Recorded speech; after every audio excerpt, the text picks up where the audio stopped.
നമസ്കാരം. മലയാള സിനിമാ പ്രേമികൾ ഏറ്റവും പ്രതീക്ഷയോടെ കാത്തിരിക്കുന്ന ചിത്രം ഏതെന്ന് ചോദിച്ചു കഴിഞ്ഞാൽ അതിനൊരു ഉത്തരമേ ഇപ്പോൾ നിലവിലുള്ളൂ. അത് പൃഥ്വിരാജിന്റെ സംവിധാനത്തിൽ പുറത്തിറങ്ങുന്ന എമ്പുരാൻ തന്നെയാണ് എന്ന് പറയാം.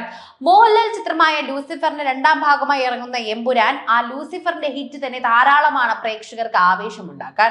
മോഹൻലാലിനെ നായകനാക്കി പൃഥ്വിരാജ് സംവിധാനം ചെയ്യുന്ന എമ്പുരാന് വേണ്ടി കാത്തിരിക്കുന്ന പ്രേക്ഷകർക്ക് ഒരേപോലെ നിരാശയും അതുപോലെ തന്നെ നല്ല വാർത്തകളും വരുന്നുണ്ട്. വമ്പൻ ക്യാൻവാസിൽ ഒരുങ്ങുന്ന സിനിമ മലയാളത്തിലെ പല റെക്കോർഡുകളും തകർക്കുമെന്ന പ്രതീക്ഷയാണ് ഇപ്പോൾ എല്ലാവർക്കും നിലവിലുള്ളത്.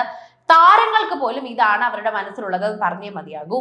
എമ്പുരാൻ എന്ന സിനിമ വിജയിക്കേണ്ടത് മലയാള സിനിമ എന്ന വ്യവസായത്തിന്റെ ആവശ്യം എന്ന് പറഞ്ഞു നിർത്തുകയാണ് ഇപ്പോൾ നടനും സംവിധായകനുമായ ദിലീഷ് പോത്തൻ. ഔസേപ്പിന്റെ ഓസ്യത്ത് എന്ന പുതിയ സിനിമയുടെ പ്രൊമോഷന്റെ ഭാഗമായുള്ള പ്രസ് മീറ്റിൽ സംസാരിക്കവെയായിരുന്നു അദ്ദേഹം ഇക്കാര്യങ്ങളെ കുറിച്ച് വെളിപ്പെടുത്തിയത്. എല്ലാ സിനിമകളും വിജയിക്കണമെന്ന് തന്നെയാണ് ആഗ്രഹിക്കുന്നതെന്നും ഇത്ര വലിയ ബഡ്ജറ്റിൽ ഇത്രയേറെ പ്രതീക്ഷകളോടെ വരുന്ന സിനിമകൾ എന്നതിനാൽ എമ്പുരാൻ വിജയിക്കേണ്ടത് ഇൻഡസ്ട്രിയുടെ ആവശ്യമാണെന്നും നമ്മുടെ ഓരോരുത്തരുടെ ആവശ്യമാണെന്നുമാണ് സംവിധായകൻ എന്ന നിലയിൽ തനിക്ക് പറയാനുള്ളതെന്നും ദിലീഷ് പോത്തൻ പറഞ്ഞു. ഒരു ഫിലിം മേക്കർ എന്ന നിലയിൽ തന്നെ നാളെ എനിക്ക് വലിയൊരു സിനിമ പ്ലാൻ ചെയ്യണമെങ്കിൽ നിലവിലുള്ള വലിയ സിനിമകൾ വിജയിക്കേണ്ടത് ആവശ്യകതയാണ്.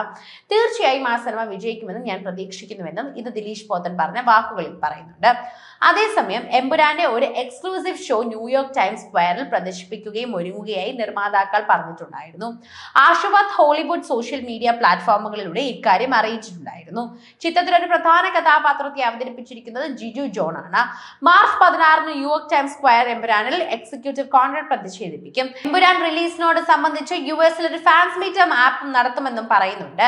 ഇതിനെപ്പറ്റിയുള്ള കൂടുതൽ വിവരങ്ങൾ ആശീർവാദ് ഹോളിവുഡിന്റെ ഇൻസ്റ്റഗ്രാം പേജിലും ഉണ്ടെന്നും പുറത്തുവിടുന്നുണ്ട്. 2025 മാർച്ച് 27 ലോകമെമ്പാടുമുള്ള തിയേറ്ററുകളിൽ എമ്പുരാൻ എത്തുമെന്നും പറഞ്ഞു. എമ്പുരാൻ ലൂസിഫറിന്റെ പ്രീക്വലും സീക്വലുമാണെന്നാണ് പുറത്തുവരുന്ന റിപ്പോർട്ടുകളിൽ പറയുന്നത്. ലൈക്ക പ്രൊഡക്ഷൻസും ആശീർവാദ് സിനിമാസും ചേർന്നാണ് എമ്പുരാൻ നിർമ്മിക്കുന്നത്. ദീപക് ദേവാണ് സംഗീതം, സുജിത് വാസുദേവാണ് ഛായാഗ്രഹണം. കൈകാര്യം ചെയ്യുന്ന അദ്ദേഹത്തിന്റെ വളരെ നല്ല മികവ് തന്നെയാണ്. ചിത്രത്തിന്റെ എഡിറ്റിംഗ് നിർവഹിച്ചിരിക്കുന്നത് അഖിലേഷ് മോഹനാണ്. മലയാള സിനിമ ഇന്നേ വരെ കണ്ടിട്ടില്ലാത്ത ഗ്രേറ്റ് മേക്കിംഗ്, ഗ്രാൻഡ് മേക്കിംഗ് എന്നൊക്കെ വിശേഷിപ്പിക്കാൻ പറ്റുന്ന സിനിമ തന്നെയാണ് എമ്പുരാൻ എന്ന് ഓരോ അപ്ഡേഷനിലും വ്യക്തമാക്കുന്നു. മലയാളത്തിൽ ആദ്യമായി ക്യാരക്ടർ റിവീലിംഗ് വീഡിയോ ക്യാമ്പയിനിലൂടെ തന്നെ പ്രൊമോഷനിൽ എത്തിയ നടൻ കൂടിയാണ് അത് മോഹൻലാലും എമ്പുരാനും. ചിത്രം റിലീസായി ദിവസങ്ങൾക്ക് മാത്രം ബാക്കി നിൽക്കെ മോഹൻലാൽ ആരാധകർക്ക് ചെറിയൊരു നിരാശ വാർത്തയും പിന്നാലെ വരുന്നുണ്ട്. റിലീസിന് 2 മാസം മുൻപ് തുടങ്ങിയ പ്രൊമോഷൻ വർക്കുകൾ റിലീസ് അടുത്തപ്പോൾ നിർജ്ജീവമായ അവസ്ഥയിലാണ്. പാൻ ഇന്ത്യൻ റിലീസിന് തയ്യാറെടുക്കുകയാണെന്നും ചിത്രത്തിന്റെ ഓഫ്ലൈൻ പ്രൊമോഷനുകൾക്ക് ഇതുവരെ ആരംഭിച്ചിട്ടില്ലെന്നുമാണ് ആരാധകരെ നിരാശപ്പെടുത്തുന്ന ഒരു പ്രധാനപ്പെട്ട കാര്യം.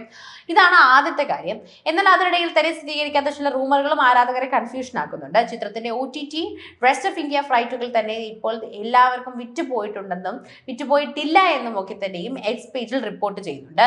എന്നാൽ ഇതിനെ തള്ളിക്കളയാൻ തക്ക മറുപടിയൊന്നും അണിയർ പ്രവർത്തകർ നൽകാത്തത് ആരാധകരെ കുടുക്കിയെന്നും പറയാം. ഇതുപോലെ തന്നെ ചിത്രത്തിന്റെ സഹനിർമ്മാതാക്കളായ ലൈക്കയാണ് ആരാധകരെ ഇക്കാര്യത്തിൽ പഠിക്കുന്നത്. 90 കോടിയോളം തന്നെ OTT റൈറ്റ്സായി ലൈക്ക ചോദിക്കുന്നതും എന്നാൽ ആശീർവാദ് സിനിമാസ് 70 കോടി എന്ന തുക ഒക്കെയാണെന്നും ചിലർ പേജുകൾ പറയുന്നുണ്ട്.